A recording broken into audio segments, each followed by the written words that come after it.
They say the devil is in the details, but that's nonsense, people tell themselves because they're too lazy to read the fine print. The devil isn't in the details. The devil is in the definition section, usually around page 4, paragraph 3, subsection B. That's where I lived for 16 years. I'm Patrick Walsh. I'm 48 years old, and I'm what you'd call a corporate licensing architect. I know, sounds about as exciting as watching paint dry on a rainy Sunday. But in the world of data streaming, I'm the guy who makes sure the billion-dollar pipes don't burst when some hotshot CEO decides to pivot the company into oblivion. While the sales guys were out buying steak dinners on the company card, and the marketing team was busy sniffing their own farts in brainstorming sessions about synergy, I was in the back room building the engine. I drafted the code, not computer code, but legal code, the DNA of the company, the foundation that everything else sits on. Here's the thing about foundations. Nobody thinks about them until the house starts sinking. 16 years ago, this company, StreamCore, wasn't a tech giant in a glass tower in Delaware. It was 3 guys and me crammed into a rented office above a tire shop that smelled permanently of burnt rubber and desperation.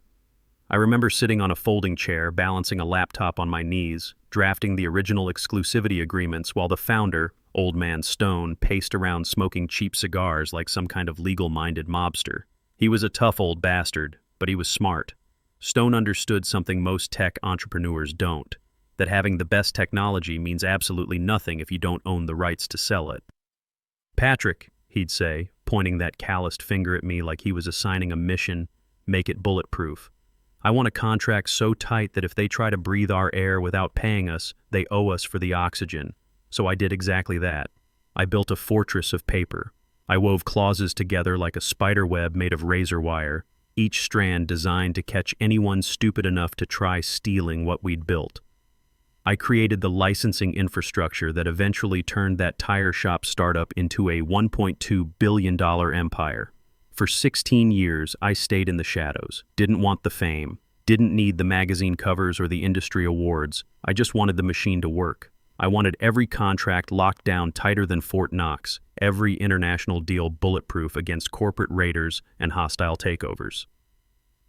Quick side note before I get into how the machine tried to eat me alive. I'm dumping this whole saga here because my lawyer said I can't talk to the press yet, something about ongoing investigations and settlement confidentiality. But he didn't say anything about anonymous forums, and honestly, this story is too good not to tell.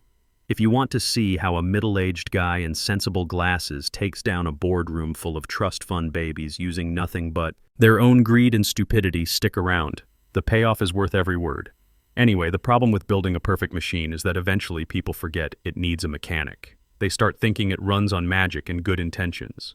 They forget that behind every automated system is some poor bastard who wrote the rules, monitors the exceptions, and fixes the problems when the wheels come off. Old Man Stone died last year, heart attack on the golf course, which honestly was probably the way he wanted to go. Quick, decisive, no lingering around making everyone uncomfortable. Probably the first time his heart did anything spontaneous in 80 years, but that's beside the point. And just like that, the kingdom passed to the prince. Enter Lawrence Stone, 32 years old, fresh MBA from some Ivy League school his daddy probably endowed a library wing for, teeth whitened to a shade that doesn't exist in nature. This kid walked into the CEO office on day 1 wearing a suit that cost more than my first pickup truck, carrying a latte with some ridiculous name like oat milk macchiato with vanilla bean foam, and radiating the kind of confidence you only get when you've never failed at anything because daddy's money was always there to catch you. I knew we were in trouble the moment he called his first all-hands meeting. The old man used to talk about quarterly targets, revenue streams, client retention, boring stuff that actually mattered. Lawrence? This kid didn't talk about stability, didn't mention our core licensing revenue that kept the lights on. Instead, he talked about disruption, innovation, digital transformation. He used the word pivot 6 times in 3 minutes. I counted. He looked at the company his father built, the company I'd legally armored like a medieval fortress, and all he saw was an ATM for his ego. He wanted to shake things up, break things, move fast and break stuff. All those Silicon Valley buzzwords that sound impressive in TED Talks but translate to, I have no idea what I'm doing in the real world. And when he looked at me, The guy in the corner with the sensible glasses and the three-ring binders full of contracts that kept this place profitable. He didn't see the architect who'd built the foundation. He saw furniture. Old, outdated furniture that didn't match his vision of a modern, agile workspace. He saw a legacy cost that needed to be eliminated. If he'd been smart, he would have pulled me aside, asked me to explain how everything worked, maybe even listened when I tried to warn him about the legal landmines scattered throughout our international operations. But Lawrence Stone wasn't interested in learning from the old guard. He was interested in proving he was smarter than his old man.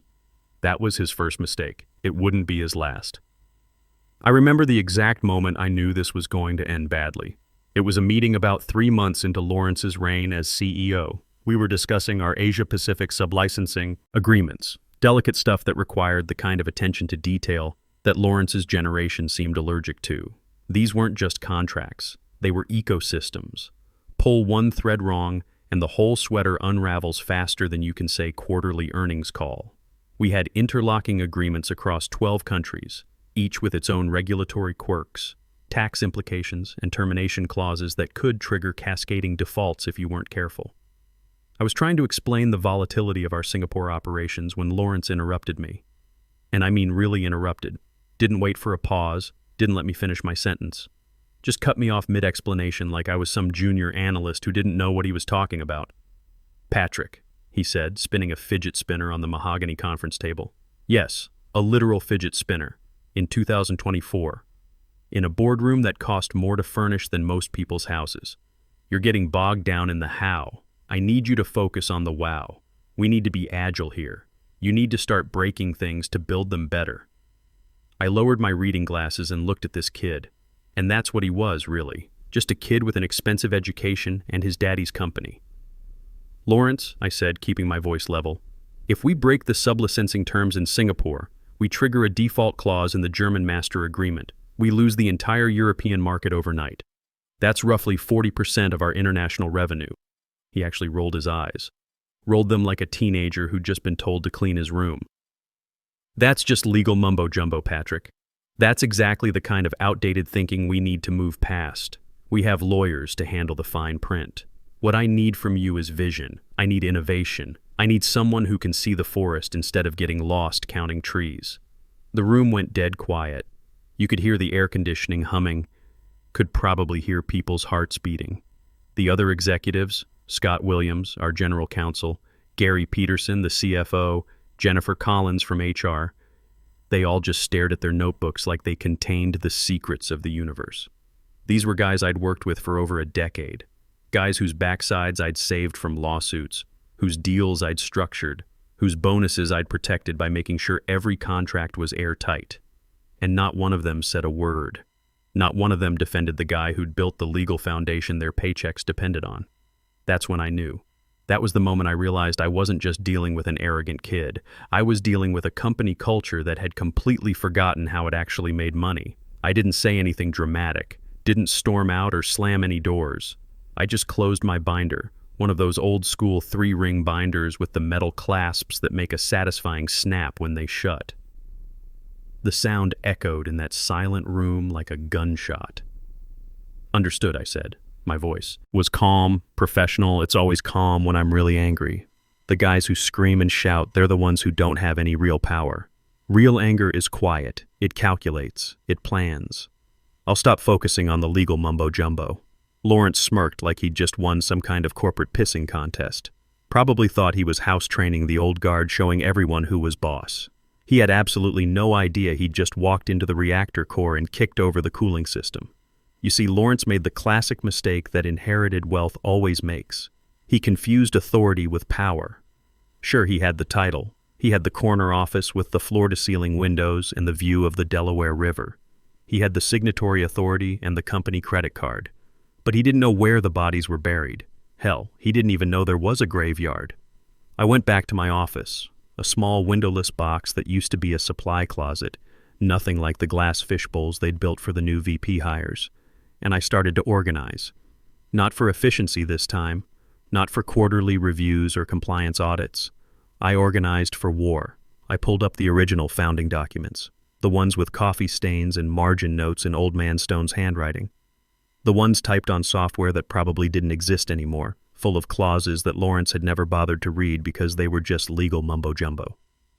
I sat there surrounded by the quiet hum of servers. Servers I'd authorized the budget for, configured the security protocols for, whose warranties I personally tracked, and I waited. Because here's the thing about guys like Lawrence, they're predictable. They're like bad code that always crashes the same way. He needed to cut costs to fund his visionary new projects, which, as far as I could tell, mostly involved something called blockchain integration and AI-driven paradigm shifts. The kind of buzzword salad that sounds impressive to investors but means absolutely nothing to anyone who actually has to make it work. And the easiest cost to cut? The quiet department that never makes a fuss.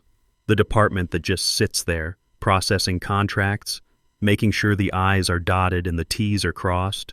The department that never demands bigger budgets or flashier offices because they're too busy actually doing the work.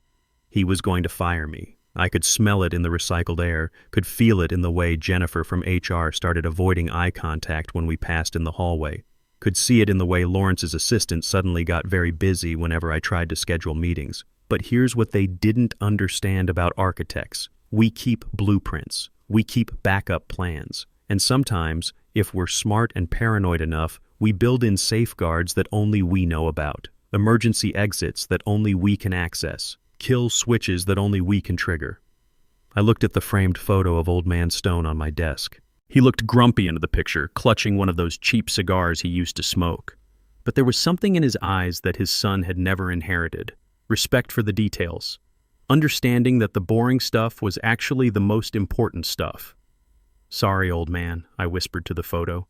"Your boy's about to learn why you never fire the person who holds the keys to the kingdom." I saved 3 specific files to an encrypted USB drive, the kind of files that most people would consider boring paperwork, but that I knew were pure dynamite. I slipped the drive into my jacket pocket next to my reading glasses case and settled in to wait. It didn't take long. The call came on a Tuesday morning, which told me everything I needed to know about Lawrence's management style. Tuesday is the coward's day for firing people. Monday feels too aggressive. Too much like you're starting the week by ruining someone's life. Friday risks creating a PR nightmare over the weekend when people have time to think and post angry things on social media. But Tuesday is safe. Tuesday is forgettable. Patrick, could you pop down to the strategy room? Just a quick chat. It was Jennifer Collins, the HR director.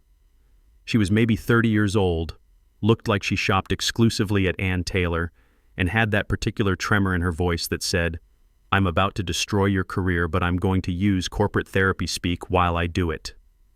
"On my way," I said, and hung up. I picked up my coffee mug, a plain white ceramic thing with the StreamCore logo that was probably worth more than the mug itself. Took a sip. It was cold. I left it sitting there on my desk and didn't take anything else. No notebook, no pen, no briefcase.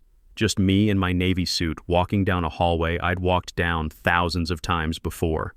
I passed the server room where the actual heart of the company lived, past the wall of patents and certifications, 7 of which had my name in the fine print as a contributing author, past the break room where some marketing interns were filming TikToks about hustle culture and grinding for success.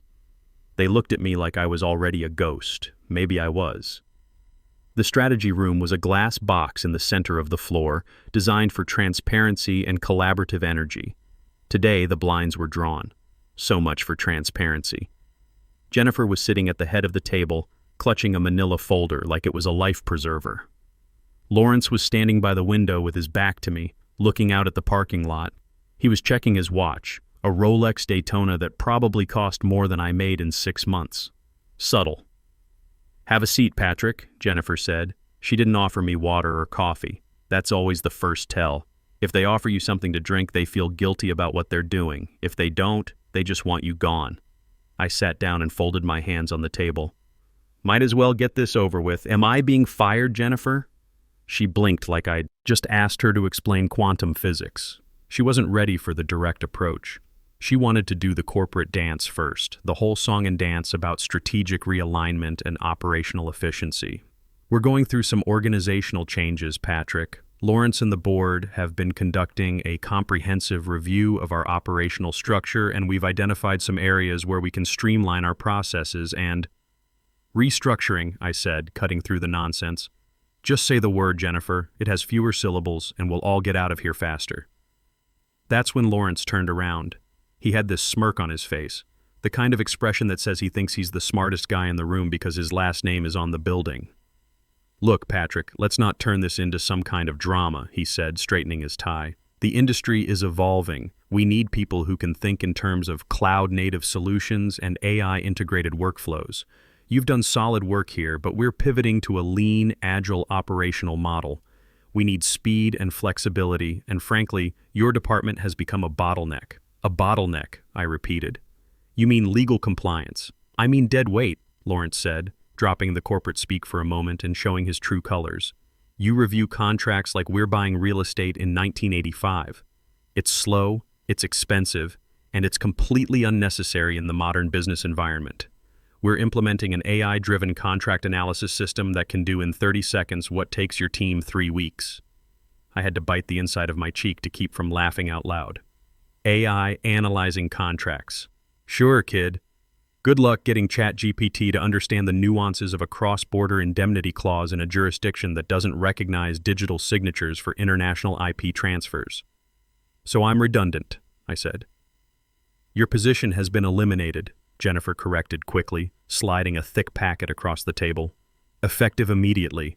We've prepared a comprehensive severance package, 2 weeks of salary for every year of service, capped at 6 months. We're also providing outplacement services to help you transition to your next opportunity. I looked at the packet without touching it.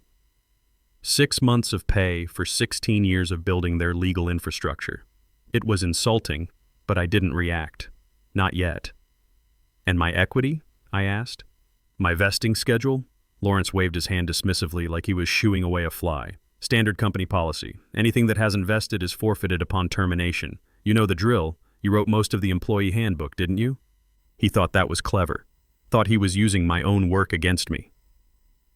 I did write the employee policies, I said slowly. But I didn't write the policies for founding personnel. Lawrence frowned. What's that supposed to mean? Nothing important, I said, standing up. I'll review the separation agreement, but first I need copies of a couple documents. For my records. We can't give you access to company systems, Jennifer said, panic creeping into her voice. Security protocols. I don't need computer access. I just need hard copies of my original employment contract from 2008 and a current personnel record showing today's termination details. Why? Lawrence asked, his eyes narrowing. Unemployment insurance requirements, I lied smoothly. The state needs documentation of original hire date and termination cause for benefit calculations on long-term employees. Complete bureaucratic gibberish, but people like Lawrence and Jennifer are terrified of government paperwork. They don't understand it, so they just comply and hope it goes away. Fine, Lawrence sighed. Jennifer, get him what he needs. I have a lunch meeting. Jennifer scurried out like her hair was on fire. Lawrence and I were alone for about 30 seconds, long enough for him to ask, You think I'm making a mistake here, Patrick? He wanted a reaction. Wanted me to lose my cool so he could feel justified. I think you're doing exactly what I expected you to do, I said. You're pruning branches because you think they look messy, without understanding that the roots are what keep the tree standing. We'll be fine, he said with the confidence of someone who'd never actually built anything. The business runs itself at this point. Does it? I asked quietly. Jennifer returned with my paperwork, my original 2008 employment contract and a termination notice with today's date, signed by Lawrence himself. Reason for separation. Role elimination due to operational restructuring. Perfect. Absolutely perfect. Thank you, I said, slipping the papers into my jacket. I didn't sign their severance agreement. You need to sign the release, Jennifer said, pushing a pen across the table. I'll take it home to review, I said. You gave me 48 hours in the agreement itself. Clause 12, subsection C. I wrote that clause, remember? And with that, I walked out. Didn't pack a box. Didn't say goodbye to anyone, just walked straight to the elevator and rode it down to the lobby. My heart was pounding, but not from fear, from pure adrenaline, because I knew something they didn't. I knew that drunk old man Stone had made one very expensive mistake back in 2008. and his son had just triggered it. I got into my truck, a sensible Ford F-150, nothing flashy, and finally allowed myself to smile. It wasn't a nice smile. It was the smile of a predator who'd just watched his prey walk into a cage and lock the door from the inside. My house in the suburbs is engineered for quiet. Triple-pane windows, solid insulation, the kind of peace you earn after 16 years of corporate warfare. No kids, no wife anymore. Sarah left 6 years ago for some yoga instructor named Kevin with abs and a man bun. Honestly, I should have sent him a thank you card. I poured myself 3 fingers of Maker's Mark and carried it to my dining room table. This was about to become my war room. I placed the papers Jennifer had given me on the table, then went to my wall safe. Inside wasn't jewelry or cash, just backup drives and a fireproof document box. My break glass in case of emergency collection. The original 2008 master licensing agreement was printed on heavy bond paper, the kind they don't make anymore. Here's what Lawrence and his MBA buddies never understood. Contracts aren't just documents. They're living organisms that evolve over time. Our original 20-page agreement had grown into a 400-page monster over 16 years, every international expansion adding new amendments and addendums. But the foundation, that 2008 bedrock, that's where the real power lived. I pulled up the 2018 Global Expansion Amendment on my laptop. This was the document that allowed StreamCore to sell technology licenses to third parties in Asia and Europe. It represented 70% of our current revenue. Without it, the company was basically a very expensive paperweight. Then I compared it to the signature requirements in the original 2008 agreement, and there it was, the ghost in the machine. Clause 14B, the sovereignty clause. Old Man Stone was paranoid about hostile takeovers, so I'd written in a requirement that any amendment affecting core IP exclusivity had to be countersigned by both the founding licensor and the chief licensing architect, in wet ink, not digital signatures, actual pen on paper. We'd joked about it, called it the blood oath. Just paranoid old-school thinking. Except in 2018, when we rushed through the global expansion, Stone was already sick and signed everything digitally from his yacht in Monaco. I signed digitally too, from my desk in Delaware. Everyone said digital was fine, it was industry standard. But according to the 2008 Master Agreement, any amendment violating the signature protocol was void ab initio. Not just invalid going forward, invalid from the moment it was signed, like it never existed, which meant StreamCore had been selling rights they didn't legally own for 6 years. Every international dollar they'd collected was technically fraudulent. I took a sip of bourbon. It tasted like victory. Lawrence hadn't just fired an employee. He'd fired the only person whose continued silence was keeping them out of federal prison. 2 weeks later, I put my plan into motion. I'd been monitoring the company through Google alerts, watching Lawrence chase his white whale, a $200 million licensing deal with Eurotech Solutions, a German conglomerate that would prove to shareholders he wasn't just daddy's boy. When the press release hit, StreamCore partners with Eurotech and historic deal, I wrote a polite email to Klaus Weber, Eurotech's general counsel. Just a friendly heads up about a small administrative detail regarding signature protocols. My phone started ringing 3 hours later. First the general counsel's office, then Lawrence's cell.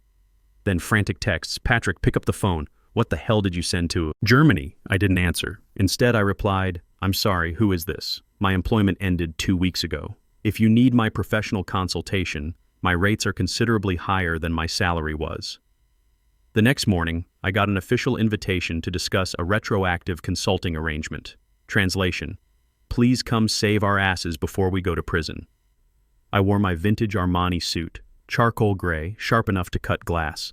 When I walked into that boardroom, Lawrence looked like he hadn't slept in a week. "You," he spat. "You tried to sabotage a $200 million deal." "I simply answered a colleague's question about signature protocols," I said, placing my briefcase on the table. "Transparency is one of your core values, isn't it?" What followed was 3 hours of the most satisfying legal education I've ever delivered.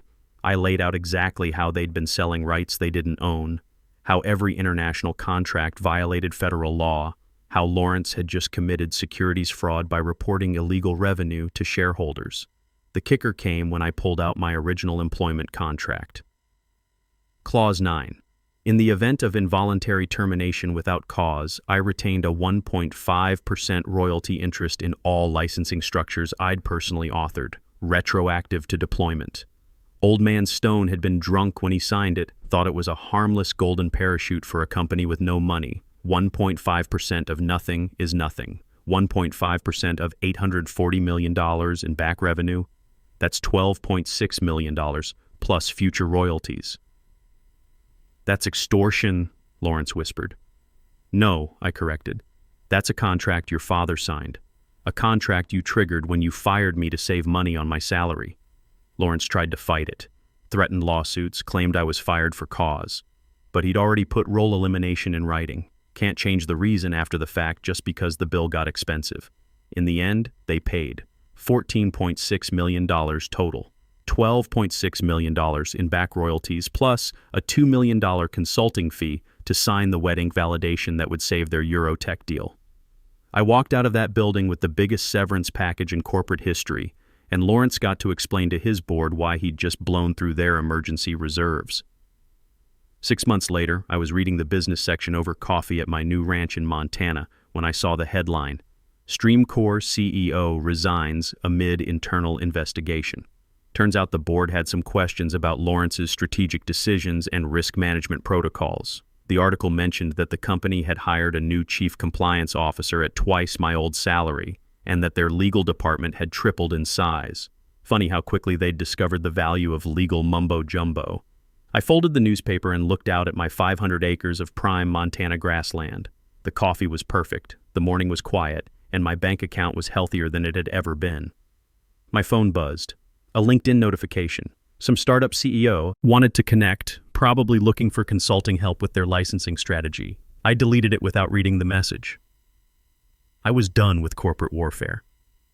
These days, I spent my time fixing fences, training horses, and occasionally consulting for companies smart enough to ask the right questions before firing the wrong people. Sometimes the quiet guys really do get the last laugh, and sometimes that laugh comes with a very, very expensive price tag. Lawrence Stone learned that lesson the hard way. I just wish his father had been around to see it.